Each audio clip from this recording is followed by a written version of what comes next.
Buen día, les damos la bienvenida a los televidentes de Vértigo TV, una nueva opción dentro de nuestra plataforma de multimedios, contenidos en nuestro portal de Vértigo Político, en donde pueden acceder a las noticias del día al minuto, con una rica información y con el acceso a la revista Vértigo, semanario político con 11 años y con una circulación a nivel nacional.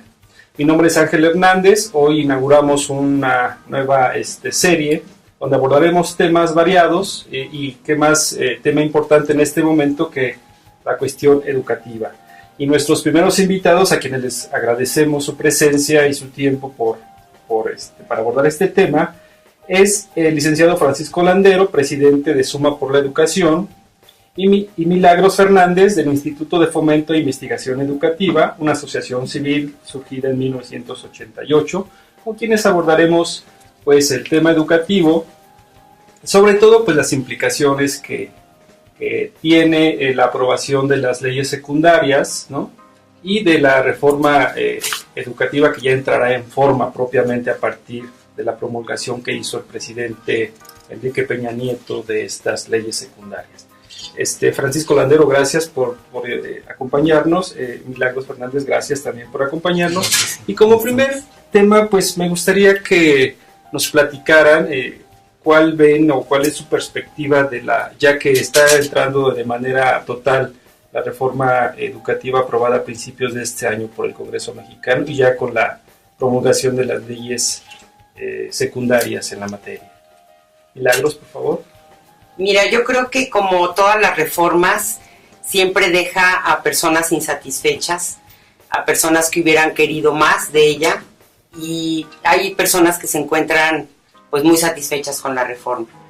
Nosotros, yo creo, dentro de las organizaciones de la sociedad civil que hemos estado trabajando muy cercano a esta reforma educativa, creo que nos encontramos satisfechos. ¿Por qué? Porque por primera vez vemos un cambio, una reforma política es un cambio político el que se lleva en educación. ¿Por qué? Porque tenemos la posibilidad de que se construya un sistema meritocrático basado en el mérito de los maestros.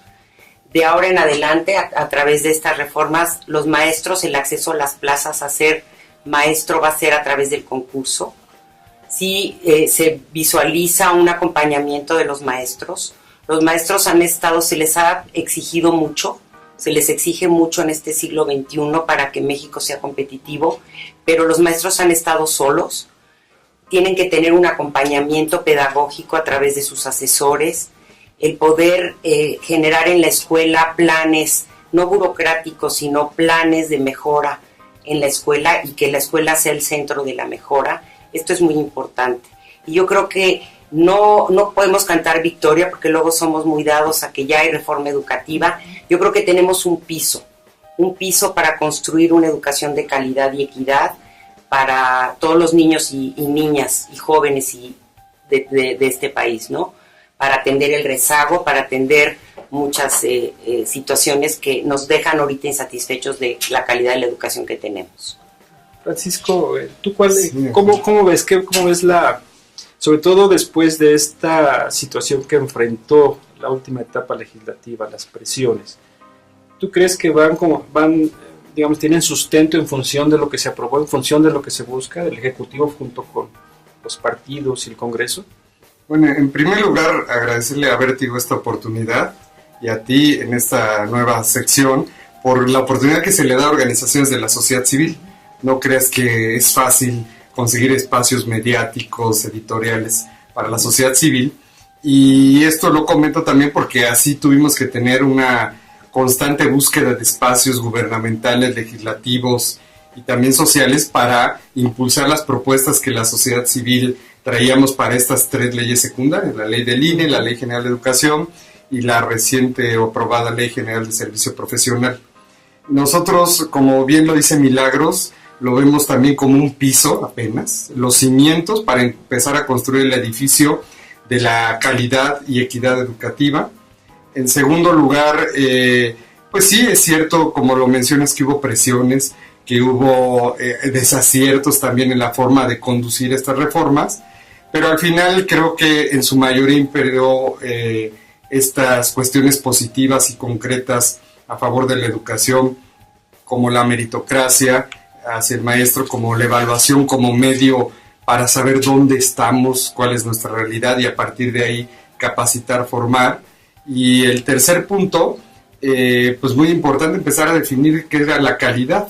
Aquí hay algo que quiero destacar. En nuestras leyes anteriormente no existía una definición de calidad educativa, mucho menos los parámetros, y eso te puedo decir que de las organizaciones que participamos con propuestas, muy especialmente el IFIE y Suma por la Educación, influimos para que se pusiera esta definición y estos parámetros de evaluación. Sí te quiero decir que pensamos que la cuestión de evaluación, tanto en el INE como en la Ley de Servicio Profesional, es muy positiva.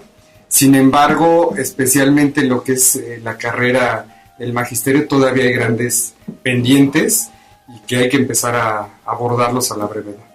Claro. Gracias.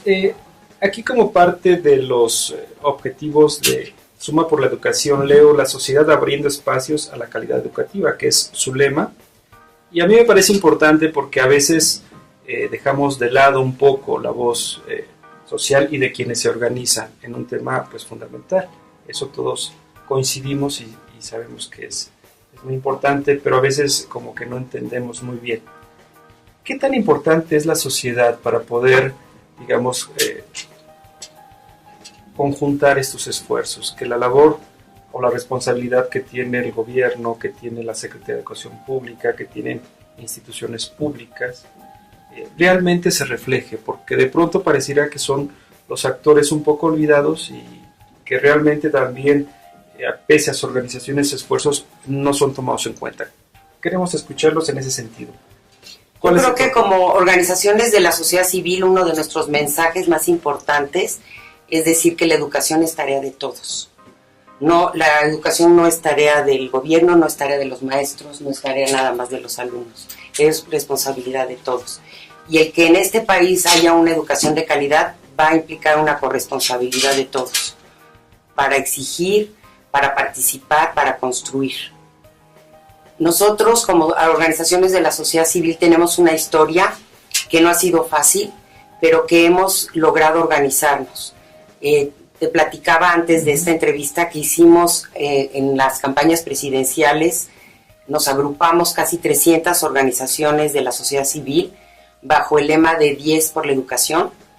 Hicimos una cosa inédita en México, que es citar a los candidatos presidenciales en aquel momento a hablar de educación, a preguntarles cuál era la agenda educativa que tenían para que hubiera una rendición de cuentas. A partir de esta organización hemos seguido trabajando con esta reforma educativa que sí nos tomó de sorpresa, hay que decirlo, no nos lo esperábamos, ¿sí? Y al tomarnos de sorpresa nos organizamos y estuvimos muy cercanos tocando puertas, que no fue fácil, tanto al Pacto por México como a las cámaras, a los senadores, a las comisiones de educación de ambas cámaras, acercándonos a ellos para decir cuál era nuestra propuesta de reforma, ¿no? en las leyes secundarias. Y además es una organización que tiene un prestigio, porque no nada más son asociaciones de la sociedad civil que tienen que ver con educación y que saben de educación, que llevan muchos años estudiando el tema. Entonces, a través de mucho trabajo hicimos unas propuestas muy serias, algunas de ellas las vemos reflejadas como lo decía Paco, por ejemplo, la calidad de la educación que se define, ¿no? Tenemos todavía mucho camino, porque si somos conscientes de que esto es apenas un piso, pues nosotros tenemos que seguir trabajando en esta implementación de la reforma. ¿Cómo podemos exigir que se implemente y cómo podemos estar pendientes de cómo se implementa y también dar nuestros puntos de vista, ¿no? De cómo se van implementando las cosas. Entonces, creo que ya estamos organizados y vamos a estar presentes porque estamos convencidos de que la educación es tan importante para este país que debe ser una responsabilidad de todos. Perdón, Francisco, antes de escuchar tu opinión, sabemos que el sistema educativo mexicano es enorme, grande, ¿no? Con una historia, pero desde la sociedad civil, ¿cuáles serían, en tu opinión, digamos, aquellos aspectos elementales, digamos, que la autoridad educativa o la política educativa ha dejado, digamos, de lado, ¿no? Y incluso ustedes tienen una propuesta, pero primero me gustaría que me comentaras qué es lo que ven, digamos, qué es lo que realmente se ha dejado un poco de lado, que nos ubica en el actual contexto educativo. Bueno, los malos resultados, tanto nacionales e internacionales, nos llevan a responder a tu pregunta de que se ha dejado de lado casi todo. Se ha dejado de lado un presupuesto y un gasto educativo equilibrado y eficiente, y en donde ha dominado más la falta de transparencia y la ineficiencia y mala distribución. Se ha abandonado los contenidos, el desarrollo curricular, y entonces no estamos enseñando los conocimientos, habilidades o competencias de acuerdo a las necesidades nacionales e internacionales. Se ha abandonado justamente la formación integral de los maestros y un servicio profesional docente claro desde la preselección y vocación del maestro hasta su jubilación, pasando por las etapas de su desarrollo y su ascensión horizontal o vertical o incrementos salariales, de acuerdo justamente a los resultados. Y también pues se ha abandonado y se había hecho a un lado no solo al Estado, sino los derechos de los niños y jóvenes a una educación de calidad. Si nosotros vemos en las últimas semanas se habla mucho del derecho a los maestros a todo lo que sea, pero se habla mucho menos de los derechos de los niños y jóvenes a tener clases o educación de calidad.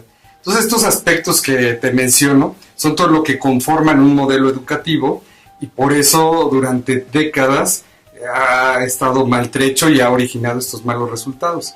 Entonces hay que hacer todo, la estructura, los pisos. Por eso decimos que para modificar ese modelo, pues lo primero era hacer reformas jurídicas que le den estabilidad, concreción y le den una base para empezar a construir todos estos temas que te he mencionado. Y todo esto permeado también por la participación social. Aquí déjame decirte también como cuestión positiva que estuvimos impulsando, y ahí la responsable de empujar mucho este tema junto con nosotros fue la Unión Nacional de Padres de Familia, el tema de la participación de los padres en la educación. Y en ese sentido tuvimos un logro muy importante, que por primera vez en la historia de nuestro país se reconoce al padre, la madre de familia, como parte del sistema nacional educativo. O sea, como elemento clave para construir también la educación de los propios niños. El mismo sistema había alejado al padre como representante en la escuela, en el área, en el salón. Definitivamente. Por ley no lo estaba, por lo menos. No, el único espacio que tenía el padre eran los consejos escolares, que todavía siguen muy acotados, pero esa era la única parte. Ahora, al reconocérsele como parte del sistema, se podrán dar otras cuestiones positivas, como el que también se evalúen estos consejos para ver si están funcionando, cuáles son las áreas de oportunidad para mejorarlos y fortalecerlos. Claro. Milagros, cuando hablamos de educación siempre hablamos de calidad, que es el gran déficit, entre otros, según lo que nos acaba de comentar Francisco. Pero la calidad es lo que nos preocupa realmente. O sea, si realmente queremos ser un país, digamos, estar en condiciones competitivas con otras naciones de nuestro mismo nivel o aspirar a otro desarrollo mucho más amplio, siempre hablamos de la calidad. Uh-huh. Pero la calidad la entendemos de manera diferente todos, ¿no? Por lo menos los actores que están involucrados en el problema. ¿Cómo entender la calidad en este sentido desde la sociedad civil o de los esfuerzos que ustedes están realizando? Yo creo que esta es una pregunta muy importante, porque creo que uno de los retos que tiene esta reforma es que construyamos ese concepto de calidad, lo socialicemos entre los padres de familia, los maestros, las autoridades, y todos trabajemos para esto. Pensamos que, revisando muchísima bibliografía y tanto internacional como cosas que se han dado en México, hay dimensiones muy claras que te hablan de la calidad. Por ejemplo, una de ellas es la equidad, ¿no? ¿Qué encontramos en México? Si tú revisas los resultados de la prueba enlace, por ejemplo, vemos que las zonas más pobres tienen los peores resultados. Y esto es muy injusto. La educación estamos negándole la posibilidad que hay para la movilidad social, a través de una educación de calidad. A pesar de que vengas de una comunidad muy pobre, podrías ascender, podrías tener un buen empleo. Y sin embargo estamos condenando a estos niños a una educación de segunda o yo diría de tercera, injusto. Eso tiene que cambiar. La educación de calidad es pertinente. ¿Qué quiere decir? Que México es muy diverso. Entonces no podemos tener una educación que responda, por ejemplo, a las necesidades de las zonas urbanas, ¿no? ¿Qué pasa con las escuelas indígenas? ¿Qué pasa con las escuelas que están en sierras, que están en comunidades campesinas? Tienen que responder esa educación a los intereses de esa comunidad.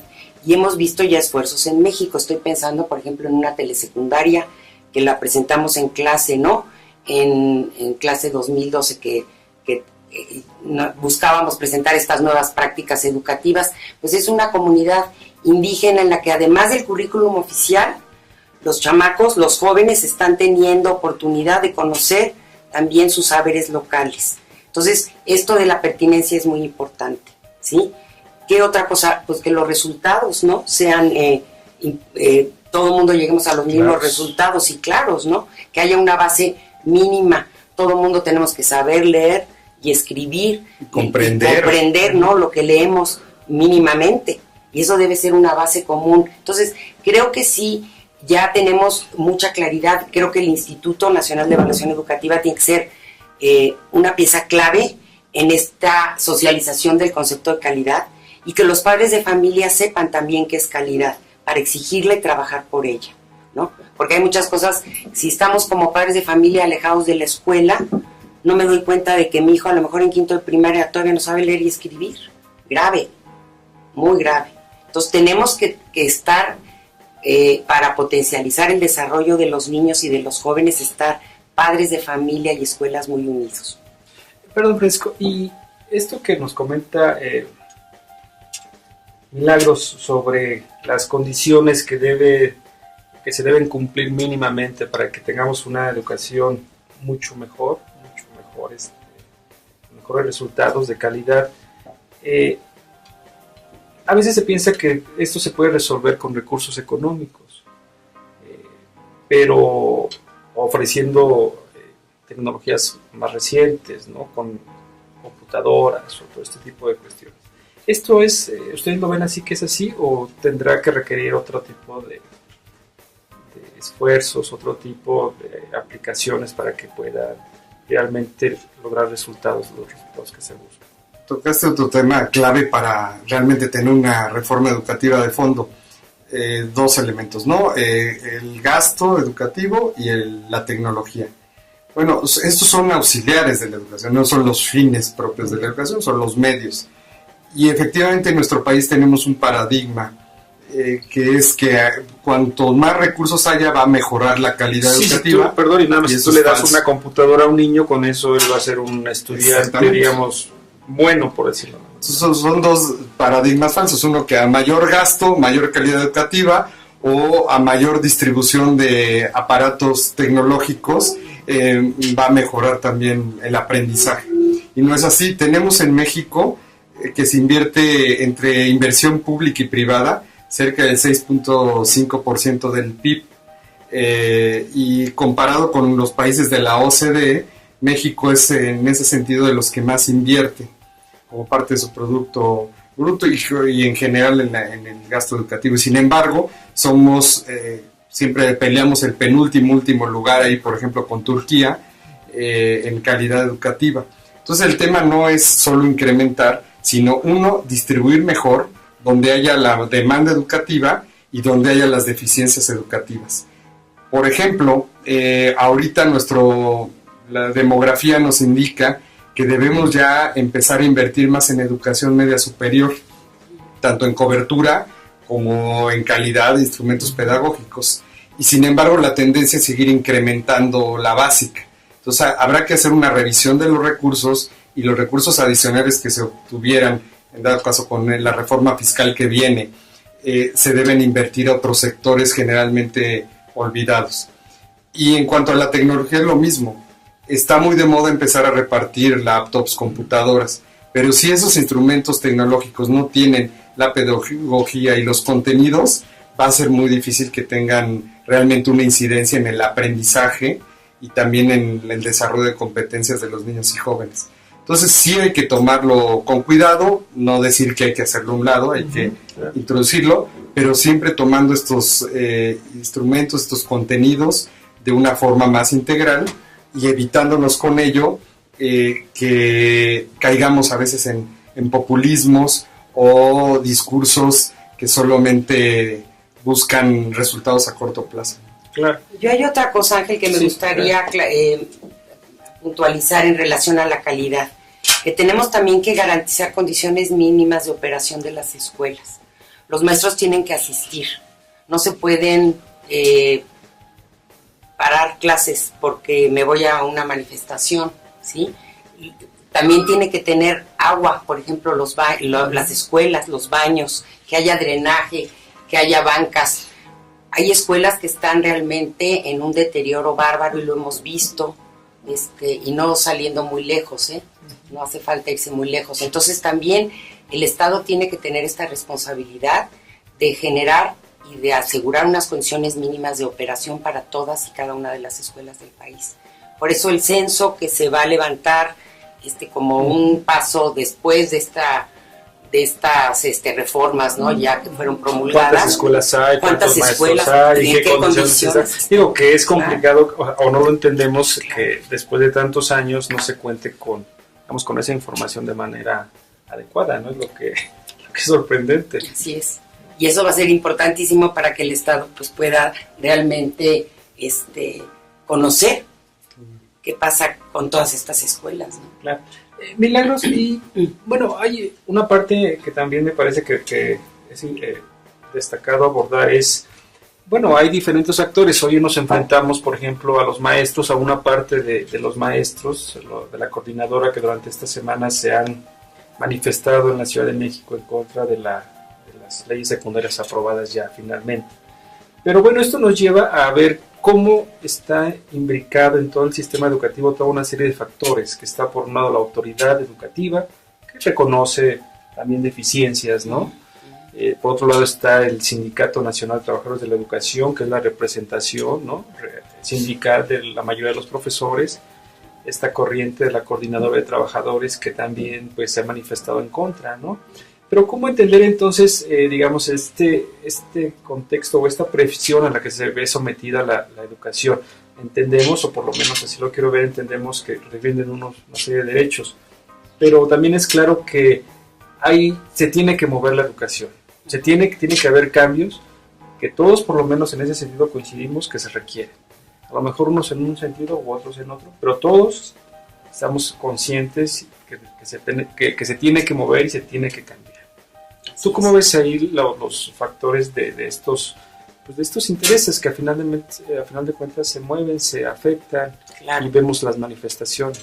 Yo creo que México desafortunadamente tiene una democracia muy reciente y el sistema educativo se manejó respondiendo también a intereses corporativistas y no poniendo al niño ni a los jóvenes al centro, ¿no?, de la política educativa. Tenemos hoy la oportunidad de que esto cambie.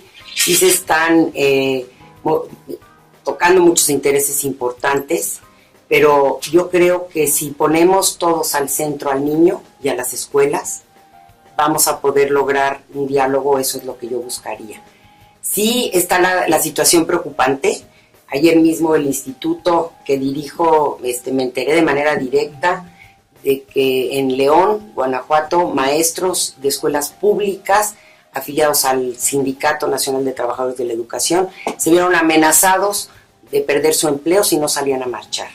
Maestros que están convencidos de la reforma educativa. Entonces esto pues es realmente muy preocupante. Que en sentido contrario de lo que se esperaría. De lo que se esperaría y de lo que hemos oído, ¿no? De que el sindicato apoya.